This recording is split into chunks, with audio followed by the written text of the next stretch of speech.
Okay, good evening. We are joined tonight by Savannah Gardner as part of UK Country Music Week. So thank you very much, Savannah, for joining us. Thank you for having me. I'm excited.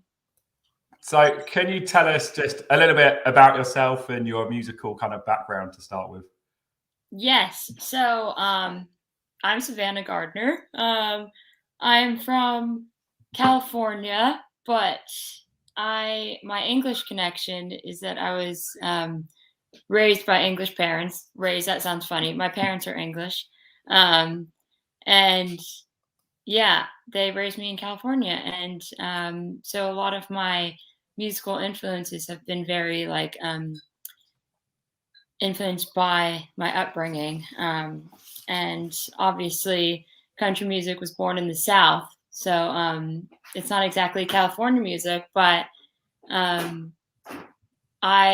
because I was, living over there for so long, I traveled all around America, just trying to find the kind of music that I loved. I've always loved like Neil Young and Joni Mitchell ever since I was little, and the California scene. And I was like, wow, there's like a lot of country and Western vibes in here. Like, I want to know more about what that is. So I made it like a goal for myself to get down to Memphis and Nashville and see what it was like down there, and figure out what I really loved. And that's when I found out, like, that's what I wanted to do with the rest of my life, like pursue country music and more like soul and blues as well as standard country. But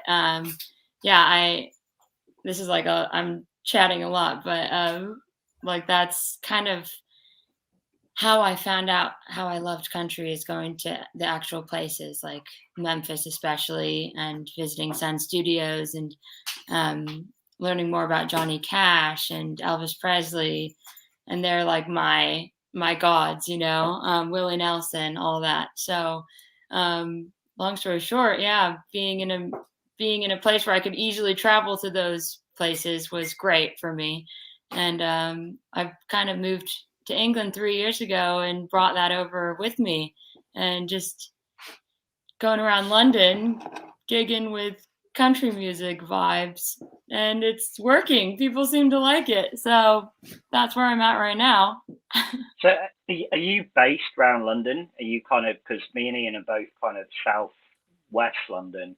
So is that naturally kind of where you're living and spending your time now? Kind of in London? North London pretty much is where I gig mostly. Like, I play a lot of shows in Camden. Yeah, I saw from your Insta last night that you were at Spiritual Bar. Yes, which is one of like my favorite sort of places to just sort of, firstly for music, but also to kind of like just sort of drink and hang out. And I know that kind of, it's something that, Alyssa Bonagura and Tim DeGraw, like when they were kind of like over here in the year, we were sort of talking a lot with them about how it's such a cool sort of vibe, and as just sort of a venue with just so much going on there.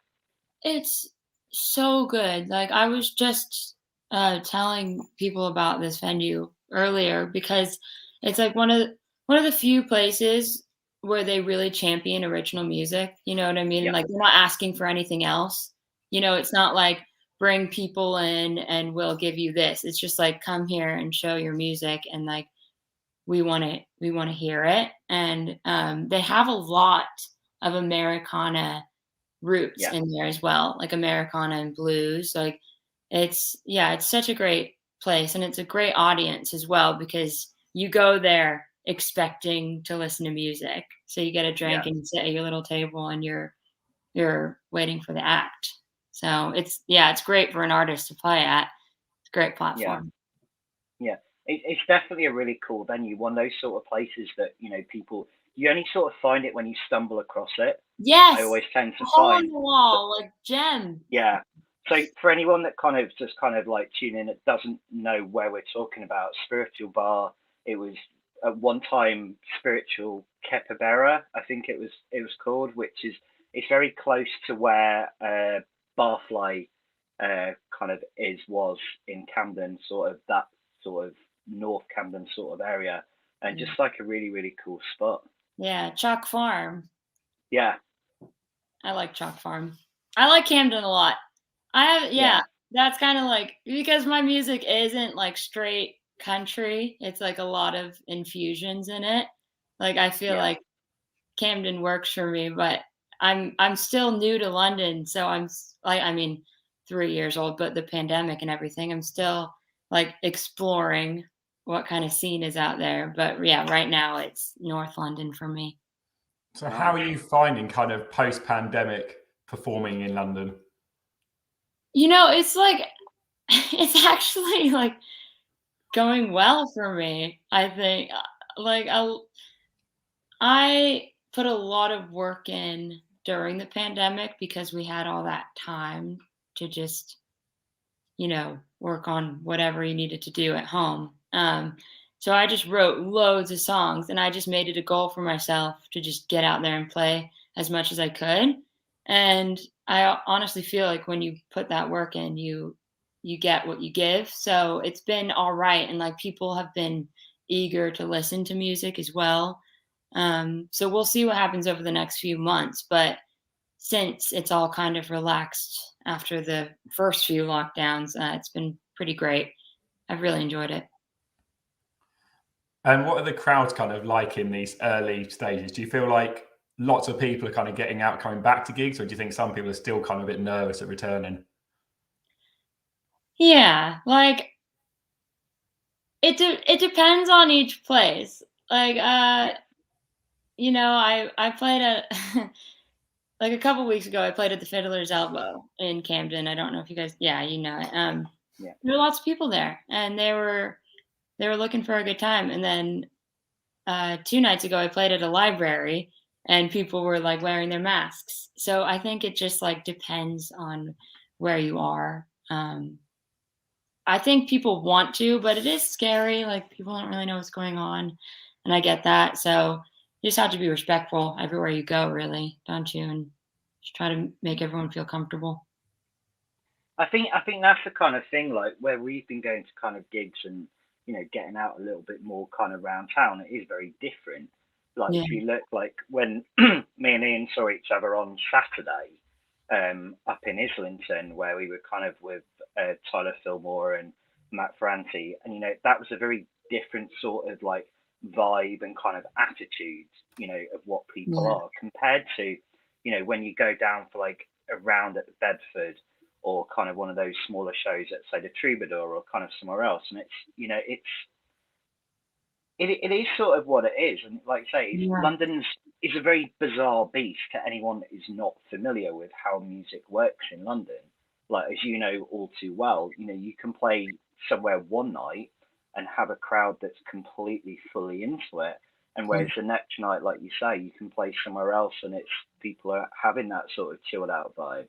But have you sort of found where you've been kind of like playing your originals and things that you're sort of seeing like a lot of the same people coming back? You getting people that have seen you, discovering you, and wanting to come and see you again? Yeah, you know what? I'm starting to, which is the funny thing because it all kind of has been post-pandemic or post-lockdown. I've been getting people even coming to see me busk, which has been bizarre and beautiful. I'm like, oh my god, like you saw my Instagram post and actually wanted to come out, and which has been really really lovely. And yeah, I'm hoping for more of that. I think more than ever, the people who are going out and about, they just want to connect, right? So they want to have that. If like whenever I do see someone that continues to come and support me, I'm like, oh my gosh, let's talk, let's chat. And I think that's important in order to build relationship. It's important to build relationships with the people who want to support you, and that's a big deal for me. So I put the effort in when I do get a fan or two come see me. So I hope that, yeah, I think that reflects in what I do because they come back. So I always just ramble on. So, but yeah, that's my. No, That's it's good because otherwise it just means that I'm going to be talking far too much, which is what it always is. No, I always start talking way too much. But yeah, I did that the other night. See, I'm gonna do it now. But I was playing at this gig and I just like I had a full hour. So between each song, I was like telling the story, trying to crack some jokes. Some people laughed. There's other like very straight faces, but I managed to crack them at the end because I think I make it a goal for myself to just be like, I'm gonna get you out of your shell. But yeah, it makes it so that I just make the hour-long show an hour and a half, and yeah, that's part of my thing. So you put your first kind of music onto streaming services earlier this year. yeah, Obviously, we're in December now, so have you had your kind of Spotify Unwrapped email yeah, come through? yep. I had my Spotify Unwrapped. I was I was surprised, pleasantly surprised. It's hard though. There's lots of artists putting it up, and like it's hard not to compare yourself to all the hundreds of thousands of streams you see. Like, but I'm proud of where I am right now, and I think next year's going to be even better. Why do you want to know my Unwrapped? So it's more like, so are you kind of surprised like where the numbers come from? Are they mainly England? Are you getting listeners all Yeah, around the world? there's a split for me, England and America. I think that's probably because I played a lot in the States, in California where I'm from. So I still have like people that are interested in what I'm doing now from there, and then building a bit of a fan base in England. I'm getting random like countries like Chile and Brazil. Never thought I'd get that, but I think that's like part of getting on playlists. You just kind of get on other people's radar. So do you think that's where you can kind of now start to plan some tours around the world and take over? Should I just travel to South America? I mean, I'm down. Well, there's It was someone great. Like listening we did a thing with a guy from Colombia actually, kind of about a month ago. Okay. One of the like that's the magic of country music. Like this Octavio Stockholm, his name is. So born in Germany, so Colombian parents, raised in Colombia, moved to Miami, now living in Nashville and doing country music in Spanish. And it's so crazy how you sort of see, like, even if you look at like Taylor Swift as someone like that, with all of her sort of like social comments, and you're seeing she's got fans in like the Philippines, and she's got fans in all these random sort of pockets like all over the world, and it's like something's working bizarrely. However, the magical algorithms of Spotify and Amazon and all this work, it's music's finding a way to get out to all these places. And that's the amazing thing about like all these streaming platforms and like globalizing music a bit more. But I do find like, I don't know if you guys listened to Dolly Parton's America, that podcast that came out last year, but there are people like all over the world talking about Dolly Parton's music, and like obviously it's Dolly Parton, but like I found it so interesting because they even said like Nelson Mandela, when he was in prison, he was asking the prison guards to play Jolene because that was like a song that really touched him. Like country music, like because it's so truthful and truth telling, and like talks about things like nature and the roots of like your homeland and stuff like that. People really are drawn to that, even if they don't even realize that they're a country music fan. It just like hearing those kind of like homeward stories are just touch people everywhere, from like the Appalachian Mountains to the Indian Mountains, or Nepal, anywhere. Yeah. That's kind of what I've realized. And I love country music, and a lot of people in England do, and that's really cool. So what's it been like kind of being on your side and seeing kind of this growth, especially like over the last 3 years and with the lockdown? What has it been like as an artist kind of seeing that growth in the country music for something that obviously how passionate they are about it in America? Yeah. Same thing over here, because I'm sure you kind of probably didn't move here expecting that. No, I didn't. And like I wasn't expecting it when I would check out other artists from England, and like I'd go onto their Spotify's and listen to like English country music, not knowing what I was gonna find, and I was like, "Oh my god, this is so beautiful," and like so so true to the genre, and I really enjoyed discovering that because I mean, my parents live in the Cotswolds, and like all you see is farmlands and horses and beauty, and like of course you're going to talk about your surroundings, and that's country music, isn't it? So it's not very surprising, especially as country music kind of came from the old world and Ireland and Scotland, and England's so close by. um, it's nice to see it transformed into something like a bit more commercial and attainable for people. Who've you sort of come across over here? You've talked about you've kind of discovered like artists in the UK. Is there anyone kind of you sort of heard that you kind of think I really dig what they're doing? They've got something kind of a little bit cool and edgy. Because I think Yeah, one of the great things about the genre over here, which is so different to how it is in the States, is that it's ruled by the girls. Ultimately, yeah, the people that are at the top of it. You talking about, Jade Halliwell. You're talking about Kezia Gill. You're talking about Katie Hurt. You've got Twinny. You've got Holly Moonkamp coming through as well. It's all the girls that kind of pushing it forward. yeah. So that obviously must be kind of really cool for a female artist doing things over here. But as well, like who is it especially that you've sort of digged in terms of what they're doing?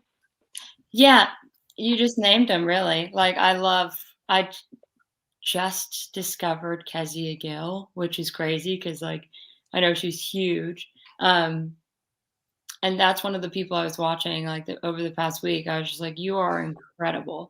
So good. And then Jade Halliwell, just have seen her on Instagram and Spotify this week. I actually wrote a song with Twinny about Nice. 6 months ago. And she was such a lovely person, and so like wanting me to succeed. I haven't really been in touch with her since, but like we wrote a beautiful song. And yeah, these are people I really look up to. The Shires, of course, like big fan of. And then there's a lot of people at my level that I'm starting to see, and like I see out busking a lot as well. Everyone's kind of like, I'm kind of getting to that place where I'm starting to see people that I know from online and all that, and like pass them by, and but I haven't done like all the there's that place in Essex that a lot of people play at in Brent. They have a couple kind of or a few round kind of Essex. I know that Hannah Paris runs Nashville Calling, which is sort of Brentwood, which is close to London. Georgie Thurgood, who's part of the BCMA, she's also involved with kind of another website. She does like a radio show as well, and runs a festival there, Tennessee Fields. She has a monthly event they put on in Chelmsford, and as well as another venue, the Little Rabbit Barn, which is kind of Colchester way. Essex is taking over, like, so it's my home county, so I grew up, and it's like, it's cool to sort of see, but all over London. Yeah, it's not just that. You've got guys like Putney, I think it is. Yeah, I always see things going on there. I'm kind of on the outskirts is the thing. I'm doing like the Camden soul country scene, but like I definitely want to expand, and I love like Americana as well. So I love Morgan Way. That band like blows my mind. I've seen them. He's about to stand up and show off his t-shirt now. We're repping. Are you wearing Morgan? That is rad. I just saw more, so I didn't quite catch that. No, I'm one of these people. I have a thing about like band merch. People that do merch, as proud as anybody ever is with it, there's just something about it that you just sort of feel you can't sort of wear it like in public. It doesn't look great. But when I sort of saw like when they put it out and like SJ was kind of like doing like their dodgy promo shots they've sort of shot in their kitchen, it's like actually that looks really cool. Then obviously they are the BCMA Group of the Year, massively deserved, which they kind of won a couple of weeks ago. But they're amazing, and great people, bad influences, but their music's like absolutely killer. See, I don't know them. We played at the same show once, but I didn't actually get to talk to them. But yeah, I like Bad Influences occasionally. Yep. All the time. No, just joking. Kind of. Anyways. But yeah, I like merch too. I was one of those people though. I've always loved Taylor Swift. I've been a huge fan. And I went to see Red the night before I went to university.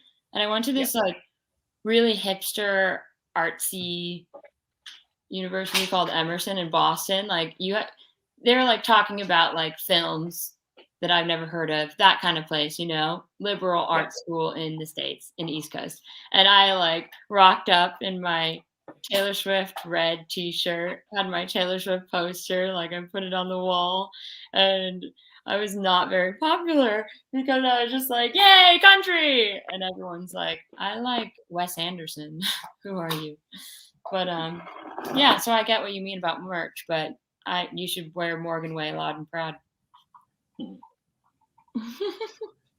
So you're going to play a couple of songs for us this evening. Yes. So would you like to play one for us now?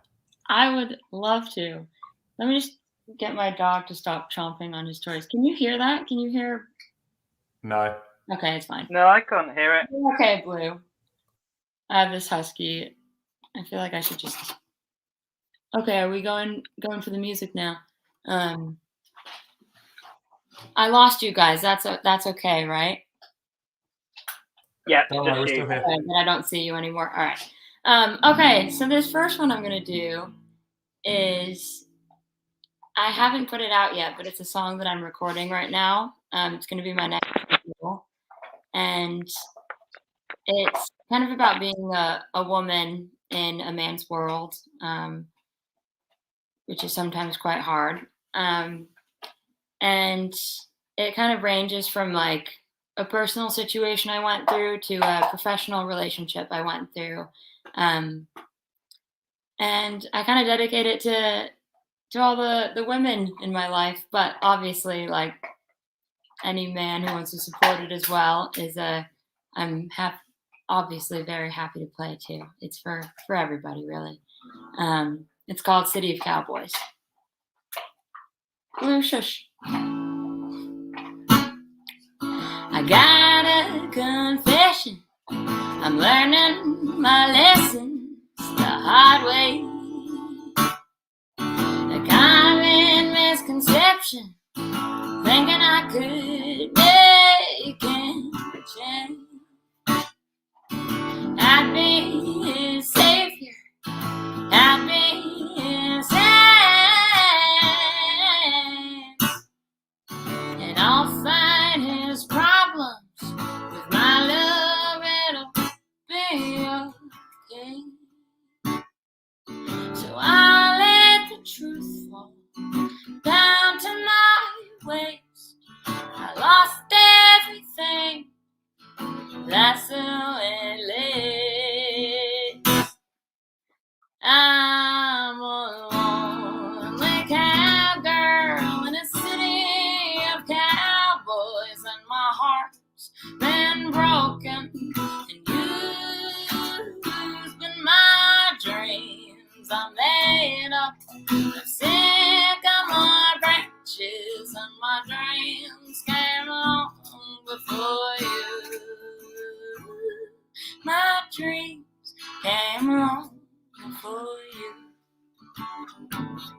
Another revelation to question my faith and my pride, when I trusted a man who said he was a mentor, a friend. I reached out a hand. He wanted my body. Give them an inch, they'll take a mile. I'm a lonely cowgirl in a city of cowboys, and my heart's been broken, and you've been my dreams. I'm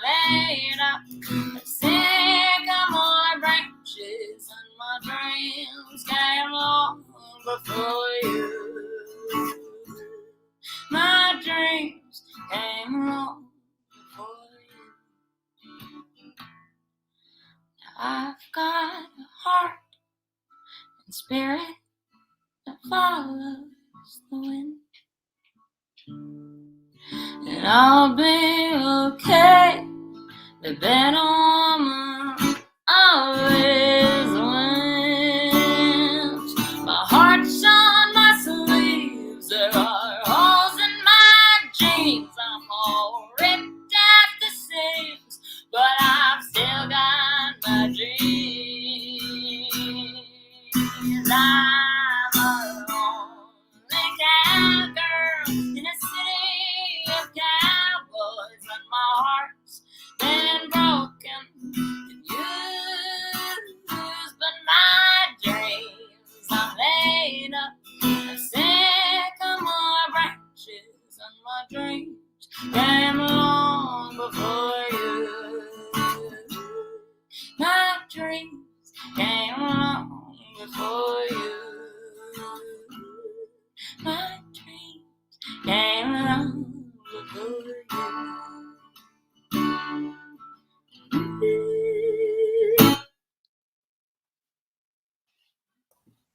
Thank you very much. Thank you. So, That's as really, a new really artist, nice. do you kind of have any kind of release schedule that you plan for when now you've got these new songs ready? Yeah, so City of Cowboys should be out. My goal is end of January. It's been pushed back a little bit, but end of January. Then I have another one that I want to put out end of February. So I only have 2 out now. So I just kind of want to get it to that point where I'm constantly releasing to just keep the ball rolling, really. Is that a lot to do with the whole sort of like staying relevant sort of like, streaming aspects of things? Because, consumers have a very, short attention span. Yeah. And it's all about new music, new music, new music. So, Yeah. it's something that we've both talked a lot about, even with kind of guys that have, got deals and stuff in the States, that the way the industry is driven now is if you put an album out, 10 songs, you work your ass off for a whole year, Mhm. and you chuck all of them out in one go, that's your one bite of the cherry, essentially.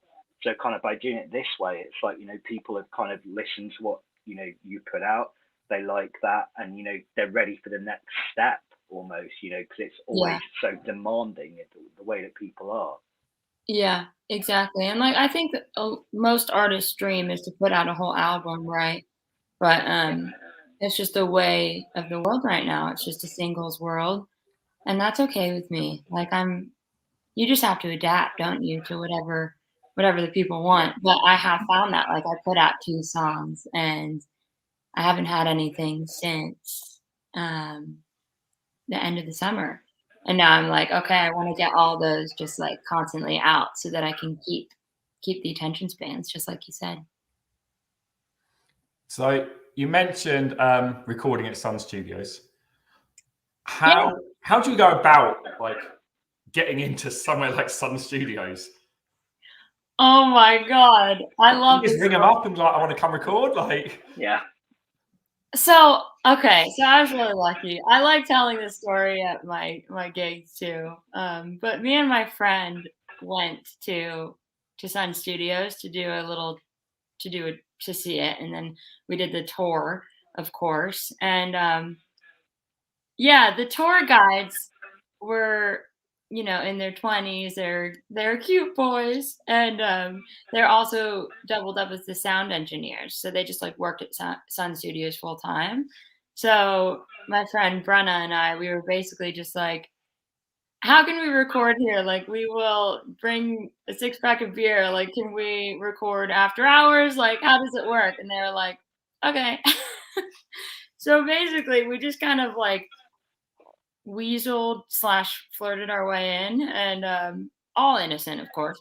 But yeah, we just like traded beer for, after hours. Just like I just did one song, but like it wasn't any skin off their backs. We just had a nice time, and they told me that that was singing using Elvis Presley's mic that he used on his first few songs, and I like to think that is true and not just a line. But yeah, that's pretty much how it happened. That's how it happens for me. You just like turn up to places and just get to know people, and usually people are quite kind, and you can just have that exchange of energy. So is that experience one that's going to kind of stick with you now for the rest of your life almost? Of course, I'm going to be telling that story till I die, man. Yeah, it's cool. I hope to go back there and do more at some point. So are there any other kind of studios you would want to record? Have you got like a bucket list, or have you kind of topped it already? Yeah, that's definitely one. I mean, the obvious one for me is Abbey Road Studios. It's not like a country studio, but it's like the Beatles were a huge influence for me. And there's been loads of great artists going through there. So Abbey Roads is my top for sure. And any studio in Nashville, I will happily go to. Had you spent a lot of time kind of in Nashville? Is it somewhere that you talked about Memphis and you kind of said that, you know, California was sort of where you sort of grew up? Yeah. You know, Nashville's a really interesting place, as kind of we all know, that I think that for anyone that's never been to Nashville, like it's very different to this kind of preconception that people have. You know, this whole sort of Nashville's a town of writers' rounds and everyone's really cool and kind of all this, when in reality we all know that Nashville's about bachelorette parties and party buses, which luckily now can't have alcohol on, and a new ruling that's kind of come in the last like 24 hours. But you know, it's a strange place. You know, it really sort of is. But is it somewhere you've kind of, you know, you sort of see that's where, you know, the aspirations are purely based on Nashville itself? Well, when I went to Nashville, I went when I didn't really know myself as a musician, so I didn't play there. So I was kind of just, as you were describing, I was like one of those tourists going on the main high street, just trying to figure out what's going on. And you have like all those that street where everyone's just playing honky tonk like commercial music, and I think you don't really know the true Nashville until you are in the circle. So I haven't gotten to go there as a country music artist, but I've started writing. I started writing about 8 months ago with this woman named Sharon, and she just got inducted 2 years ago into the Nashville Hall of Fame, and she is this incredible, incredible writer. She wrote for Waylon Jennings and Willie Nelson, and she just like blows my mind. She's just a beautiful, beautiful person, and she has lived in Nashville for forever. And she told me that when we go to Nashville, she will show me the true Nashville. So that is on my bucket list, and I hope that I can give you more information about what it really is like when I go see her. I will. I'll call you guys and see. But yeah, I think that it's a definitely who you know kind of place. My dream is to play Bluebird Cafe, of course. So that's on the and the Opry. That's kind of another one, like the Bluebird as well, like because it's become so iconic and so famous as a result of the TV show and things. But you know, it's what as a fan, you know, just as a punter, it's one of the most difficult places on the entire planet to get into to go and watch. You know, and as an artist as well, it's even harder, you know, to kind of get the shows and stuff there where you're probably playing to, I don't know, 60, 70 people in this tiny room, which, you know, it's as much as there is a lot of these listening rooms in town over there, you know, that is that kind of really iconic one. But in terms of like when you played shows in the States before, have you sort of seen like when you play over here, you know, when you're doing it kind of original stuff, obviously some of the gigs in Camden will be a little bit rowdy and things a little bit different, but as a general rule, do you sort of see the whole that people are more willing to kind of listen to original songs. You can play a song for the first time, try things out, compared to what you could do in California? That's a good question. I think it really does come down to the venue. Yeah. It really does. Like, I've played so many different types of places, like restaurants, of course, people just they want it to be background music. Parties, they just want it to be covers. And then Yeah. I played a few places on Sunset Boulevard and in Silver Lake that do champion original music, and like people go there for that. So it's just like I think across the board, people who seek out new music, there are spaces for that. And that's where the artists that want to do that need to be. It's not going to be the biggest moneymaker in the beginning, but it's definitely there's definitely places. You just need to find them. And they're like the word of mouth places, aren't they? They're like the spiritual bar kind of places. So Yeah. I haven't seen a big difference between um America and England. It's just like, yeah, like if you're gonna go to a writer's night or songwriter's night, that's what you're gonna seek that out, you know. You're not gonna Yeah. just stumble across it. If you do, you're lucky. But I think it is just like it's the punter that wants to go see new stuff. They're gonna find it, and we welcome that. Yeah. So, would you like to play a second song for us? I would love to. So we've got we've got about 20 minutes left here. We've got time for a couple more songs, definitely. Okay, cool. Okay, I'll do one that I have on Spotify. It was a single that I released over the summer, my first single. So it was a big deal for me. But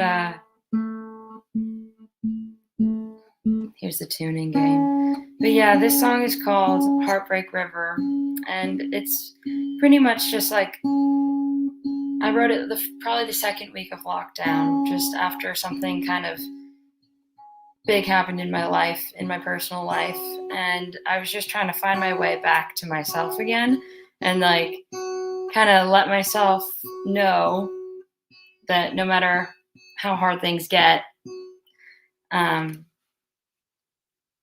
things will always be better again. And that's important, like to never give up hope. That's kind of a theme for me in general in my music. So this is probably the best example of what I mean. This is a Heartbreak River.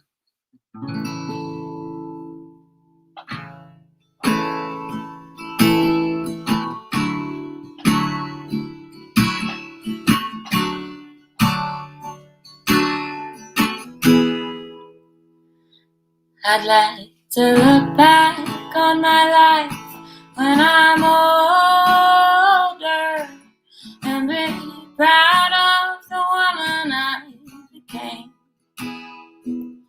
I've got choices to make, promises I'll break, and sorrow may even be my friend. No one ever regret what I've already done, but there'll still be days when I wanna run. There's a heartbreak river up ahead. It's a lonely road to be had. That spring will come, and when it does, the colors will come flooding back. The colors will come flooding back. I see you haven't smiled in a while, and the sun don't shine the same, but no feeling is ever final, and there's beauty in crying these days. No one ever regrets what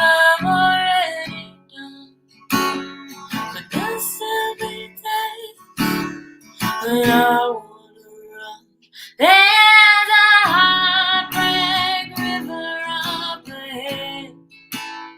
It's a lonely road to be. That spring will come, and when it does, the colors will come flooding back. The colors will come flooding back. Ah, ah,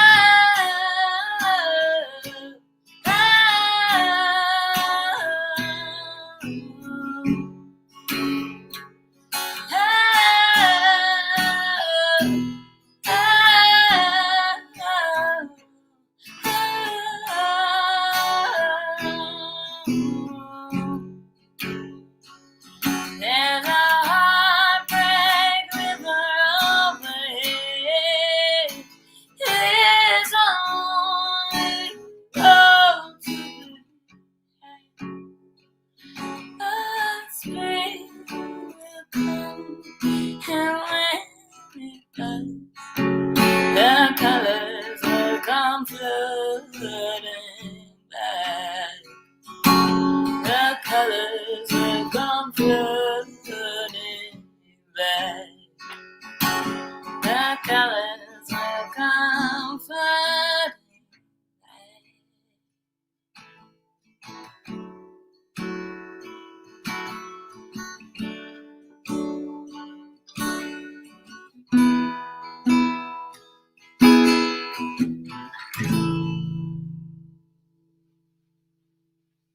Oh, lovely. Thank you. Thank you.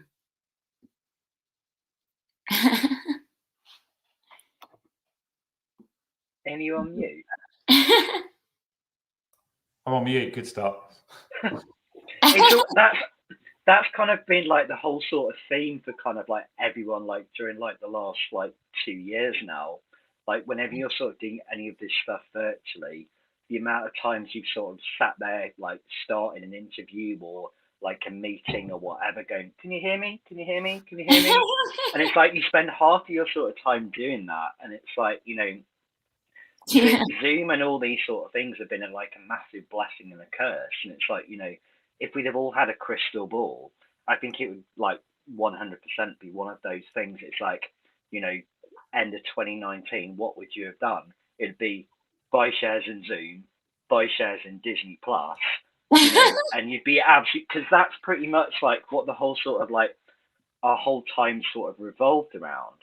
Yeah. And you know, it's had massive benefits and things, and it's really sort of strange, like especially, you know, for me, I don't know how you feel, Ian, as well, but like where we did like a face-to-face interview, like, you know, which was quite scary, you know, bizarre. It's like, oh my god, this was like the run-of-the-mill sort of thing we were doing like week in, week out, and it was like the first time properly, you know, in not far off 2 years really, what we sort of did on, you know, on Saturday night. So it's quite cool to kind of like, you know, to see how the, you know, you can make both things work. And, you know, Savannah, do you think this is sort of like once we, you know, touch wood, you know, the world returns to normal, that, you know, making most of this like digital aspect is something that you really want to carry on with? What, like the online? Yeah, just the whole sort of like, you know, just to Yeah. like, you know, live streams and kind of, you know, just doing a lot of things. Like I know a lot of people have had to, you know, work more on their socials, you know, because it's a way to Yeah. interact with people and stuff. And obviously you've built kind of people in this like virtual world rather than, you know, virtual friends rather than kind of real friends and stuff. And, you know, just Yeah. a way to kind of, that you can sort of keep taking that forward once we come out of it. Well, like the 2 songs that I released were pretty much over lockdown, and I was able to record it with people from across the world, you know, in America or in, you know, in Lincolnshire, while I stayed at home. And then I was able to write with people in the States, and we probably wouldn't have like really thought to do that before Zoom became so normalized.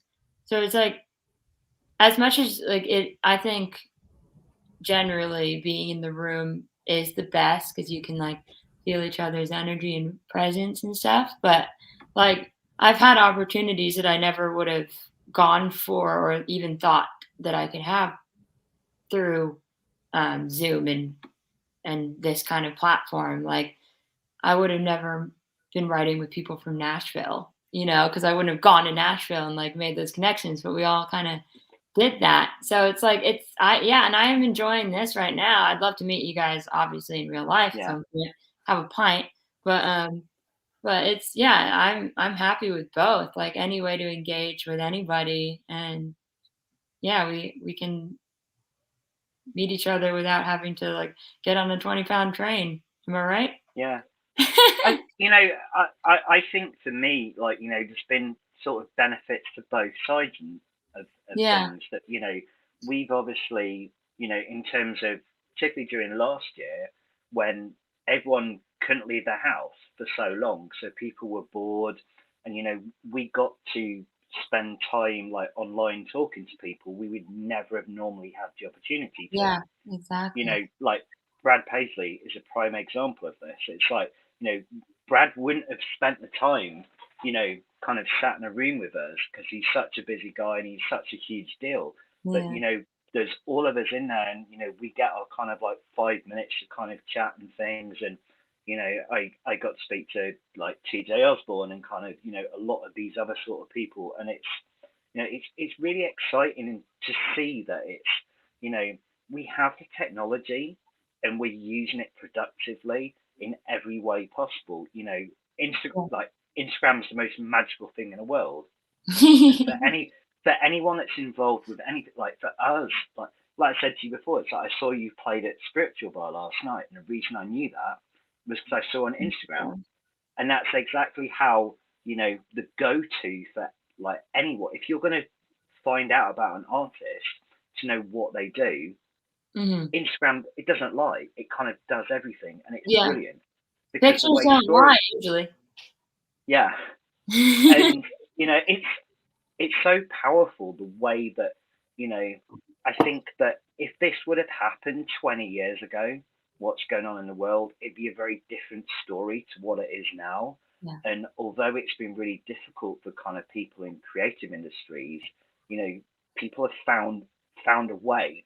Not quite in the whole sort of like Jurassic Park sort of like life finds a way sort of theory, but it's we found a way to we've done something, and it's making the most of what we've got from kind of a grotty situation. And the fundamental thing about it is while everyone's been sat at home for so long, the quality of music that's coming out right now, because anything that's been released kind of the last like 3 months is a lockdown project. Essentially, everyone's been working on that for so long. You see, like you've got Adele dropping that record, Ed Sheeran dropping that record, and so many of the just on kind of the mainstream sort of side of it. But you look at kind of even in country, like what we've sort of seen, right throughout this year, there's been Have you heard so much. Carlisle's new album? It's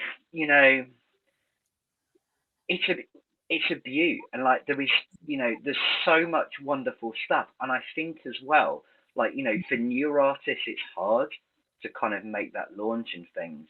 We've spoken to like Callista Clark and Hayley Whitters and kind of all these people that are trying to make their launch as like an artist at the first time. Morgan Wade, another example of this as well. She's now got her album picked up on a major label. And although it's kind of hard for them to get that exposure and things, but you just hear the quality of what's coming through, and it is really exciting for people, as a fan and a musician and stuff, to hear what people do to inspire you to kind of just keep pushing yourselves. And I think that's one of the great things about country music right now, that it's not. I think the competition element has sort of, particularly over here, from what I've seen, you look at the way stuff is, like a win for somebody is a win for everyone. Like you mentioned, like the Shires before, it's like, with Ben and Chrissy, like they've had, you know, with their albums doing so well, and the same with like Wood Thomas, like where the twins hit #1 on like the overall UK charts, and they've both like headlined big festivals. Yeah. It spurs people on. It's not, man, I think I'm better than them. I think I should be doing this. It's like people want to match it. So Yeah. it's a really sort of cool time to kind of get involved. I totally agree. And also I think a lot of people are like talking about mental health and stuff. And like, so there's a lot of people advocating, like, don't compare yourself, like, be yourself, and Yeah, like like, find, yeah, find inspiration out of other people instead of like being like, why am I not there? And like, I think a lot of people and women as well, it's been, I joined this group called Girls to the Front over lockdown that's all about like, instead of looking at other women as competition, it's looking at them as inspirations and like and comrades and yeah, that you can learn from each other and we should all lift each other up. And like that's such a beautiful way because there's so much music now and everyone can work out of their home studios and you can buy like NT Rode microphones for a cheap enough price where you can produce stuff from your laptop at home. Like everyone can make music now and like yeah, everyone's going to find their own little fan base and you're always going to find people who will appreciate your music. So it's not like yeah, about being this like huge star or nothing at all. You have your niches and you find your community.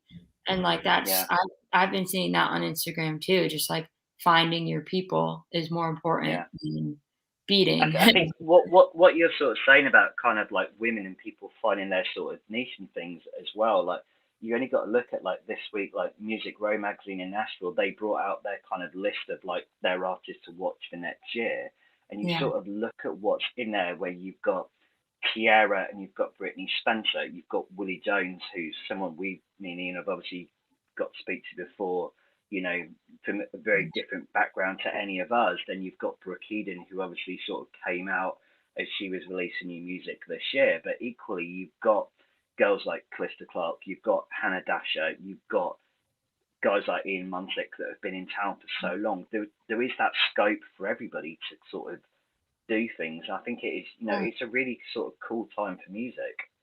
Yeah, and there's so many, no song is the same, nobody's Yeah, opinion or thoughts or mind is the same. So it's just so interesting to hear how people see the world. And I personally love that. So it's cool. I agree. I'm totally with you. So yeah. when it comes to kind of doing these co-writes over Zoom, how do you kind of go about reaching out to these people in Nashville that you've never met before? You've never going to come close to meeting them in person or not even have a loose connection kind of thing. So it's been, yeah, it's different every time. It's usually through someone else who I've met, like that will introduce who will say you'll be a good fit with this person, or like labels that I've been talking to. It's all kind of been a different situation.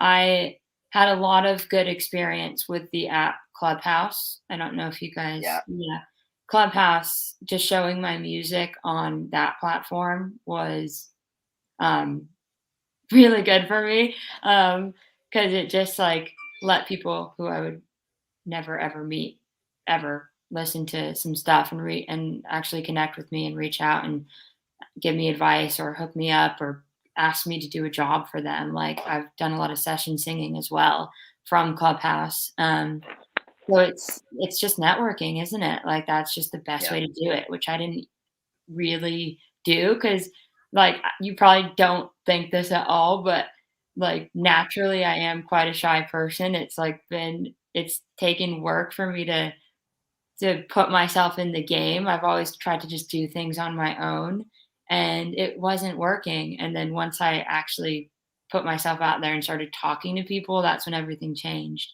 So it's you just gotta put yourself out there in any way you can, from going to gigs and meeting other artists or talking to the people who run the gig or getting on Clubhouse or talking to you guys, reaching out on Instagram, you know, like you just have to do it.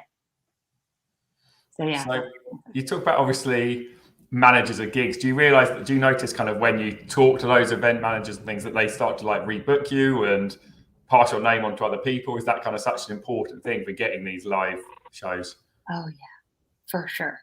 For sure. Like there's only so far you can send so many emails in the world and you won't get it. You only get like 2% response really, realistically. But then when you have that face-to-face encounter and you actually can show your personality and like show how much you care, then people will respond to that. And you obviously have to click, but if you're just trying to be yourself and show that you want to play your music and you love the venue, then that's the best way to do it. Just try to bond with people. It's how you get anywhere in life, right? You just want to connect. So it's just bringing your on stage persona to the people with the keys as well, if that makes sense. So we've got time just for one final song for you to play us out, if you would like to. Amazing.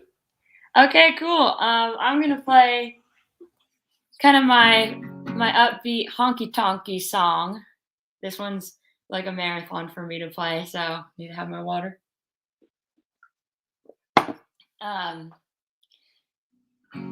This one's called High Desert Memory. All right. Thank you for having me on the show. It's been a blast. You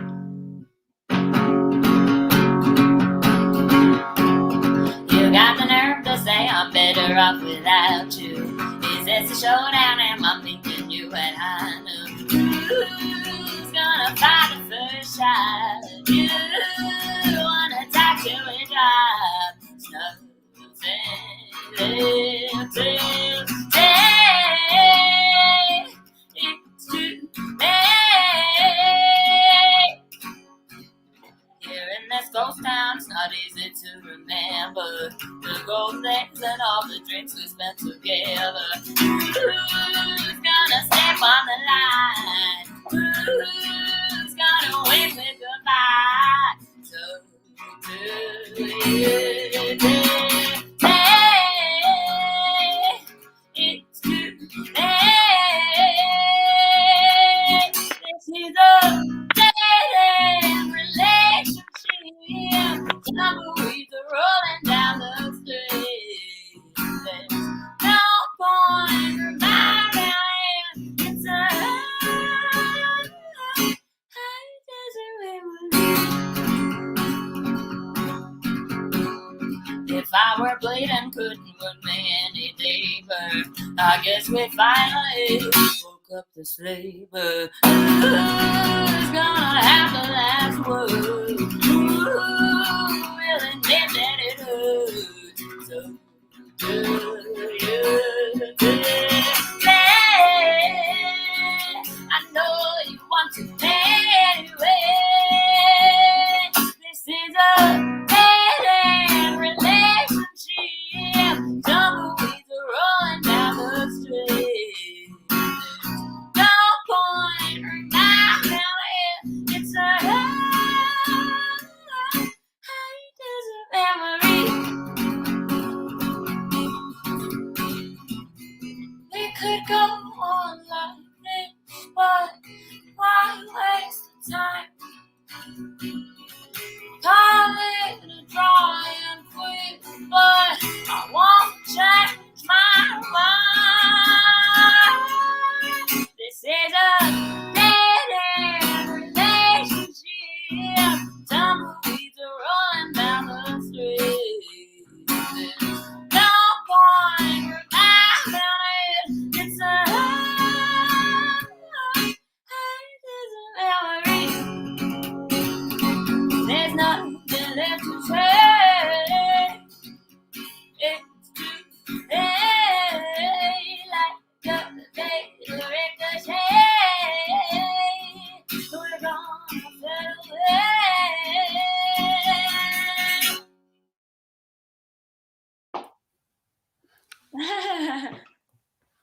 Thank you very much. That's awesome. Yeah. Thank you so much, Savannah, for joining us this Thank evening. you guys. It's been such a blast. I hope to talk to you all again at some point. And so hopefully we can come along to a show very soon. Yeah, definitely. I would love that. Thank you so much. Thank you so much for having me. It was nice meeting you.